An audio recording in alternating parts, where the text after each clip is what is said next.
Ninawasalimia tena nyie wote katika jina litukufu tena lenye nguvu la Yesu Kristo wa Nazareti aliye hai.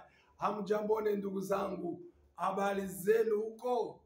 Mimi ninajua ya kuwa Bwana huyu mwema sana, amewalinda, amewapigania, amewatetea na amewatendea maajabu. Mara nyingine tena nzuri safi sana kulisikia neno la Bwana. Unajua nini? Kuna mahitaji watu wako nao, lakini hitaji lako la kwanza ni kujua Mungu, kumfahamu, na hautamjua kwa njia nyingine isipokuwa kwa neno lake. Ndiyo maana Biblia inasema pasipo imani hatuweze kumpendeza Mungu. Na imani yenyewe inatoka wapi? Unaposoma Warumi sura ya 10 mstari wa 17, Biblia inasema imani inatoka kwa kulisikia neno la Bwana. Kama Mungu anasema walio na imani ndio rafiki zangu, ni kusema na neno la Bwana linapaswa kuwa linajaa ndani yako kwa wingi, kwa sababu neno hilo ndilo linakupa imani. Ninajua sasa utakaa chonjo na usikilize neno hili la Bwana, kwa sababu litakwenda kukutendea maajabu.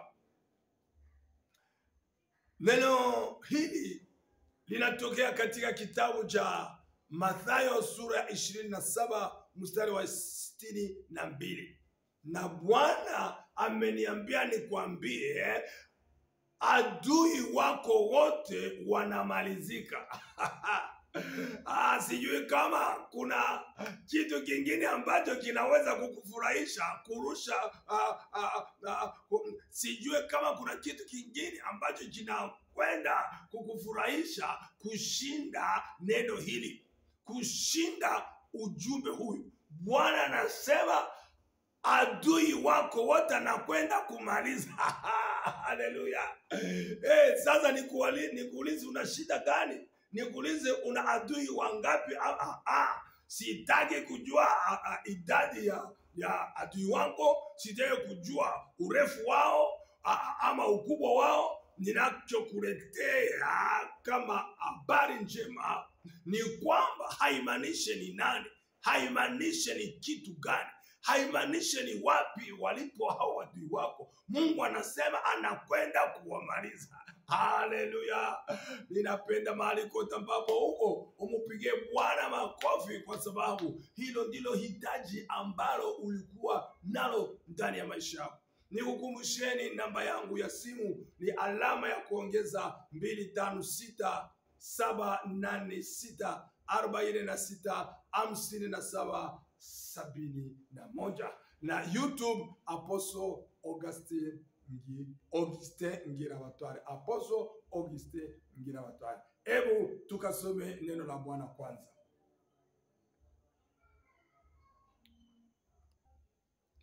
Ninakwenda kusoma sasa. Hata siku ya pili ndiyo iliyo baada ya maandalio, wakuu wa makuhani na mafarisayo wakamkusanyikia Pilato, wakasema, Bwana, tumekumbuka kwamba yule mjanja alisema alipokuwa akali hai, baada ya siku 3 nitafufuka. Basi amuru kwamba kaburi ilindwe salama hata siku ya 3, wasije wanafunzi wake wakamwiba na kuambia watu amefufuka katika wafu, na udanganyifu wa mwisho utapita ule wa kwanza. Pilato akawaambia, muna askari, nendeni mukalilinde salama kadri mujuavyo. Wakaenda wakalilinda kaburi salama kwa kulitia lile jiwe muhuri, pamoja na wale askari walinzi. 28 sura 28 Hata sabato ilipokwisha, ikipambazuka siku ya kwanza ya juma, Mariamu Magdalene na Mariamu yule wa pili walikwenda kulitazama kaburi, na tazama, palikuwa na tetemeko kubwa la nchi, kwa sababu malaika wa Bwana alishuka kutoka mbinguni, akaja akalivingirisha lile jiwe, akalikalia, na sura yake ilikuwa kama umeme, na mavazi yake meupe kama theluji. Na kwa kumwogopa wale walinzi wakatetemeka, wakawa kama wafu. Malaika akajibu akawaambia wale wanawake, musiogope ninyi, kwa maana najua ya kuwa mnamtafuta Yesu aliyesulubiwa. Hayupo hapa, kwani amefufuka kama alivyosema. Amefufuka kama alivyosema. Njoni mupatazame mahali alipolazwa. Nanyi nendeni upesi mkawaambie wanafunzi wake, amefufuka katika wafu. Tazama, awatangulia kwenda Galilea, ndipo mtakapomwona. Haya nimekwisha waambia. Haleluya! Rafiki zangu, acha kwanza niambie, hii ni habari ya kusisimua watu. Hii ni habari ya kufufua wafu. Hii ni habari ya kuponya magonjwa ya aina yote. Hii ni habari ya kufanya aliyekuwa hana chochote awe na chochote, kwa sababu habari hii ni yote tunayohitaji. Haleluya! Acha nikwambie, labda wewe unajiuliza, kweli ni hii shida yangu, nani ataweza kuniondoa ndani ya wewe nataka kukwambia, hii habari nayo kuja, kweli najua ni shida gani ulio nayo, na inakuja kama suluhisho, inakuja kama jibu.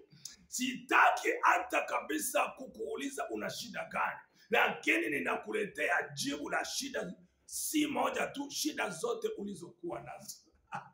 Haleluya! Na kwenda kukuambia kuwa Bwana nakupenda. Watoto wa Israeli walipokuwa katika nchi ya Misri, walipokuwa wakiteseka, Biblia inasema Mungu mwenyewe ambaye alikuwa mbinguni katazama na kaona machozi ya watoto wake huko Misri. Biblia inasema akasikia hata kilio cha watoto wake huko Misri.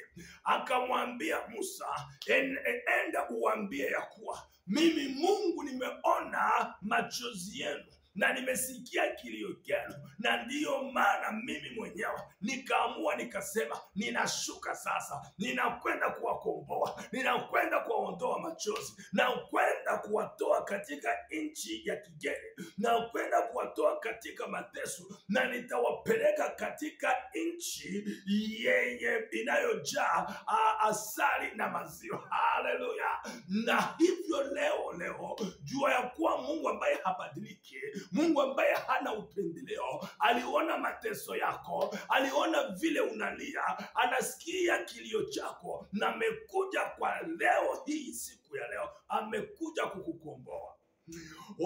Sijue mahala ambapo uko unajisikia namna gani, lakini kuna wale ambao wako wanasikia kutetemeka, kwa sababu wanajiuliza, je, hii ni ukweli ama ni maneno kama yale ya zamani? Hapana, leo ni siku tofauti ya siku ulizoishi hapa duniani. Leo ni siku ambayo haitafanana na siku yoyote uliyowahi kuwepo, hata hautakuwa. Ninapenda kukuambia leo ni msingi wa maisha yako marefu, pasipo magonjwa, pasipo maskini, pasipo kunyanyaswa, kwa sababu Yesu amefufuka. Yesu ameshinda adui wako ambaye ni shetani. Yesu ameshinda mauti ambayo ni adui wetu. Sasa ni kitu gani kinachobakia, rafiki yangu? Sikia vile mambo alivyokwenda sasa, na vile Mungu anataka siku ya leo kukubariki. Anasema kulikuwa mtu ambaye anaitwa Yesu. Yesu aliishi huko Israeli. Walimuona watu, wakamusikiliza, wakamugusa, wakachangia naye chakula, wakasikia mafundisho yake. Biblia inasema ya kuwa shetani na jeshi lake wakapanga kumuua. Wakasema tunapomuua huyu Yesu ni kwamba ufalme wa Mungu utaanguka. Kuna vita, kuna shetani ambaye anataka kupigana na Mungu, kuna shetani ambaye anataka kujilinganisha na Mungu. Utasoma Isaya 10 na Isaya 14. Utaona vile shetani etanata naye kukaa katika kiti cha enzi cha Mungu Baba, naye eti bamuinue, naye bamusifu, naye bamtukuze. La hasha, haitawezekana. Alivyopanga hivyo, Mungu akamfukuza, akaenda na wamalaika wake wabaya. Napenda hata saa hii ni kuambia wewe unayemtumikia shetani, wewe ambaye unasema shetani ni bosi wako, napenda nikuambie huku unapoteza muda, kwa sababu Mungu shetani anapanga, lakini Mungu anafanya nini? Anapangua. Alipanga kuchukua kiti cha Mungu, Mungu akapangua, akamfukuza. Sasa hata leo chochote shetani amepanga kufanya ndani ya maisha yako, chochote awachawi, walozi, majini, mazimu walipanga kufanya ndani ya maisha yako, ninatangaza katika jina la Yesu Kristo wa Nazareti, Mungu anakwenda kupangua, hakitakuwepo katika jina la Yesu Kristo. Wewe ambaye unanisikiliza, usiogope, kwa sababu Mungu ambaye umeamini, kwa sababu Mungu ambaye umekubali ameniambia nikwambie, anakuja kugeuza mambo. Katika nchi ya Misri, Biblia inatuambia mfalme huo Farao akawaambia watoto wa Israeli, sitawaacha hata huo Mungu wenu simujue, sitaki hata kumjua. Mimi ninaposhika mtu mkononi mwangu, hakuna anayemtoa huko mikononi mwangu. Kwetu tunasema wanaume wanajigamba, kanaume kanajigamba wakati mwanaume hajaja. Wakati Mungu amekuja, Biblia inasema Farao alipiga makote, kainua mikono juu, akasema, Musa, nilikuwa sijui ninavyosema, enendeni mkaniombee msamaha, muniombee kwa Mungu wenu. Ninasema ni wakati sasa, wachawi wa kwenu, ni wakati maskini, ni wakati kifo, ni wakati adui wako wote wanakwenda kupiga makoti na watainua mikono waombe msamaha, kwa sababu Mungu amepanga kukupigania. Sio binadamu, lakini ni Mungu ambaye anakwenda kukupigania.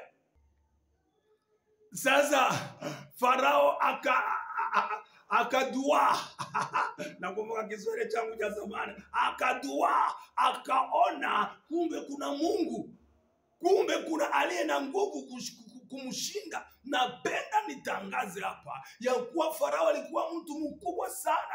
Nchi ya Misri ilikuwa ndio ya kwanza hapo huko awali.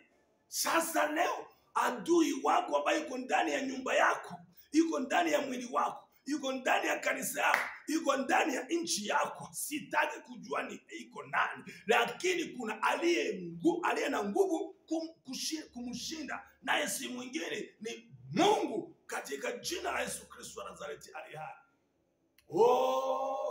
Kwa hivyo sasa shetani akasema ninataka kupigana na Mungu. Hata leo anaendelea kusema eti anapigana na Mungu.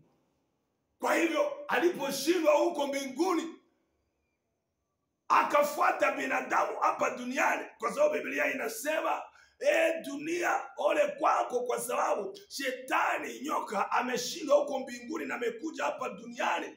Iko na hasira kali sana na anafanya kwa haraka, anataka kuua na kuchukua wengi, kwa sababu anajua wakati ni mdogo. Ndugu dada, siwatie woga. Hata Biblia hatutie woga, lakini shetani kwa anatumika sana, kwa sababu shetani alipigwa mbinguni na anataka sasa kujilipisha kisasi hapa duniani. Lakini Bwana ananiambia nikuambie usiogope, kwa sababu Mungu iko pamoja naye na wewe. Yeye ambaye alimshinda mbinguni, hata hapa duniani atafanya nini? Atamshinda. au sio rafiki yangu? Ni nini unaogopa? Kwa hivyo akasema, acha sasa nifuate binadamu hapa.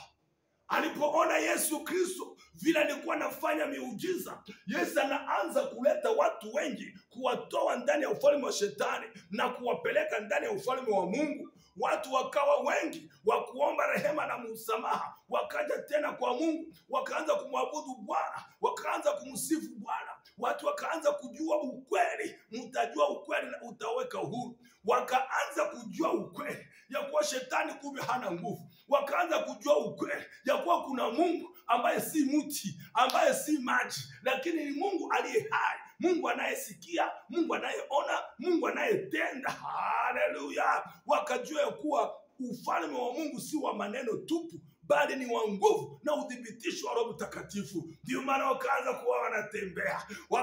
Shetani akianza kusema, wanafunzi wa Yesu wakamwambia, unajua Yesu, tulikwenda tukafukuza mapepo na mapepo ikafanya nini? Ikatutii. Shetani akaanza, unaona vile ule Yesu amefanya? Hata watu wanaanza kufukuza mapepo, hata watu wanaanza kuponya wagonjwa. Kwa hivyo lazima tumuue huo Yesu. Wakaja wakamuua Yesu. Shetani mjanja akakataka kumfanya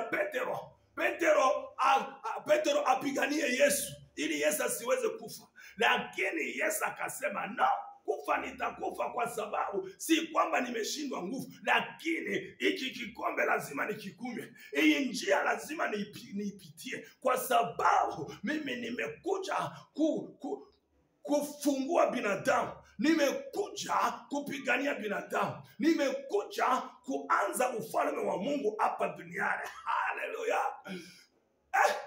Shetani akaona Yesu anachukua mikate 3, anawapa chakula watu 5,000. Samaki 2, watu 5,000 wakala. Hata chakula kikafanya nini? Kikabakia.